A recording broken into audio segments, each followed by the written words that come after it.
오늘을 사랑하는 묵상 시간입니다. 오늘 본문 말씀 열왕기상 11장 11절 말씀입니다. 여호와께서 솔로몬에게 말씀하시되 내게 이러한 일이 있었고 또 내가 내 언약과 내가 내게 명령한 법도를 지키지 아니하였으니 내가 반드시 이 나라를 내게서 빼앗아 내 신하에게 주리라.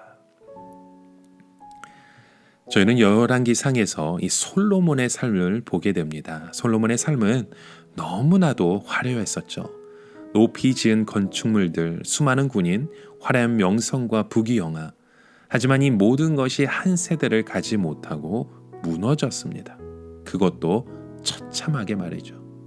반란이 일어나고 나라가 쪼개져서 12지파 중에서 자기의 편을 들어주는 지파는 단지 2지파였고 나머지 10지파는 반란의 세력이 되고 말았습니다. 왜 그럴까요? 이 모든 일은 바로 그의 삶의 기초였던 믿음이 무너지면서 시작되었습니다. 솔로몬이 태평성대를 이룬 그때 하나님의 눈에는 그가 달라 보이기 시작합니다. 물론 처음에 하나님도 솔로몬을 사랑했습니다. 그러나 화려한 모습과 달리 솔로몬의 인생과 나라는 점점 부패하고 타락해가기 시작합니다. 성경은 솔로몬의 모습을 초기 모습과 비교하며 이렇게 말합니다. 열왕기상 11장에 솔로몬이 바로의 딸 외에 이방의 많은 여인을 사랑하였으니.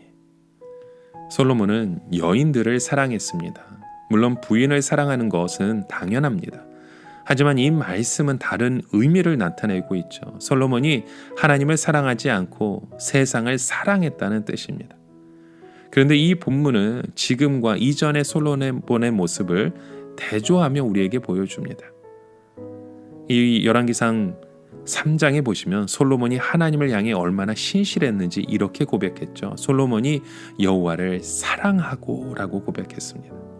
그러나 11장에 가서 그의 말년이 되었을 때 하나님의 사랑 대신 여인을 사랑으로 자신의 모든 것을 채워갑니다.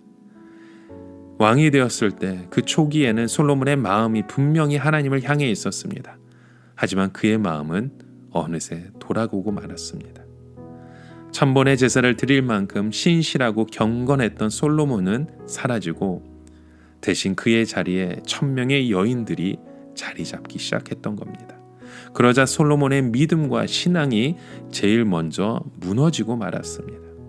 그래서 열왕기상 11장 9절의 말씀에 보면 솔로몬이 마음을 돌려 이스라엘의 하나님 여호와를 떠남으로 여호와께서 그에게 진노하시리라. 여호와께서 일찍이 2번이나 그에게 나타나시고.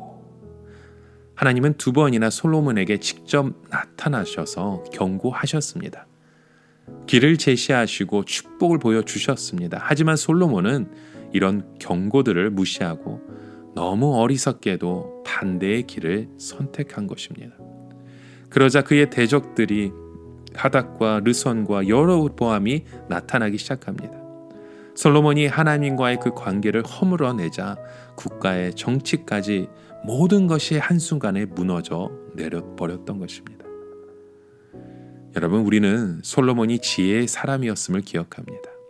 하지만 그는 마지막에 하나님과의 관계가 허물어지면서 그 위에 쌓았던 축복들을 허무는 그런 우를 범하고 말았습니다. 자신의 욕망을 절제하지 못해 하나님을 향한 사랑과 믿음을 끝까지 지키지 못했던 것입니다. 여러분, 우리에게 가장 중요한 것은 하나님과의 관계임을 다시 한번 깨달아야 합니다. 모든 일이 잘 될 때에도 어렵고 힘들 때에도 우리는 항상 먼저 하나님과의 관계를 돌아보셔야 합니다. 내가 하나님의 반석 위에 서 있는지 아니면 나의 삶이 하나님과 친밀한 관계 속에 거하고 있는지 진정으로 우리의 모습을 살피고 거해야 합니다. 인생의 모든 답이 하나님과의 그 친밀한 관계 속에 있다는 사실 여러분 기억하시길 바랍니다. 오늘을 살아가며 한 가지 묵상의 질문을 드립니다. 여러분, 오늘 우리의 삶 가운데 우리가 무너지고 있는 우리의 모습은 어느 자리에 있습니까? 하나님께서 오늘도 우리의 삶 가운데 나타나셔서 말씀하시고 제시하시고 이끌어 주셨음에도 불구하고 이런 경고들을 무시했던 오늘 나의 모습은 어느 곳에 있었습니까? 다시 한번 주의 말씀으로 우리의 삶을 돌아보며 마지막까지 끝까지 절제하며 인내하실 수 있는 저와 여러분의 삶의 그 고백이 오늘도 이루어지고 세워지길 주님의 이름으로 간절히 축원합니다. 함께 기도합니다. 하나님 아버지, 오늘도 주님의 그 말씀 안에 우리의 삶을 돌아보기 원합니다. 처음에 받은 그 은혜로 만족하며 자랑하지 않게 하시고 마지막에 주어질 그 영원한 상급을 바라보며 끝까지 절제함으로 주님 안에서 겸손하게 살아가는 하나님의 자녀 되게 하여 주시옵소서.